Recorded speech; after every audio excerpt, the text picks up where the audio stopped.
तर मुंबईची तुंबई नेमकी कशी झाली ते देखील आपण पाहूया। पहिल्या पावसात मुंबईकरांची गैरसोय, मुंबईकरांच्या मदतीसाठी शिवसैनिकांनी सज्ज राहावं, उद्धव ठाकरेंनी शिवसैनिकांना आवाहन केलंय। मुसळधार पावसात छत्रपती शिवाजी महाराज टर्मिनल्स परिसरामध्ये एक मोठं झाड कोसळलंय। पार्किंगमध्ये उभ्या असलेल्या गाड्यांचं नुकसान झालं। अग्निशमन दलानं हे झाड हटवलंय। मुसळधार पावसाचा लोकलला फटका, मध्य रेल्वेची वाहतूक 20 ते 25 मिनिटांनी उशिरानं धावते, तर हार्बर रेल्वे मार्गावर 20 मिनिटं उशिरानं रेल्वे धावते। ठिकठिकाणी स्थानकांवर घराकडे निघालेल्या चाकरमान्यांची ही मोठी गर्दी। मुंबईच्या चर्चगेट परिसरामध्ये पाणी तुंबलंय। जोरदार पावसामुळे विरार होऊन चर्चगेटकडे जाणाऱ्या लोकलला फटका। लोकल 15 ते 20 मिनिटं उशिरानं, चाकरमान्यांचे हाल।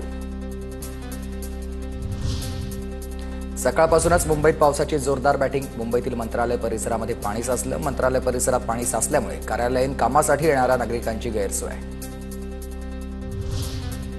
मुंबईत समुद्राला उधाण। मुंबईच्या समुद्रामध्ये 4.75 मीटरच्या लाटा। नागरिकांना समुद्रकिनारी न जाण्याच्या सूचना आहेत।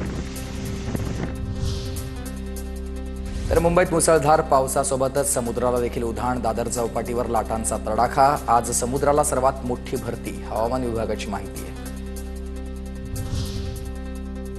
मुसळधार पावसामुळे ओव्हल मैदानामध्ये पावसाचं पाणी साचलं। ओव्हल मैदानावर पाणी साचल्याचे व्हिडिओ व्हायरल होत आहे।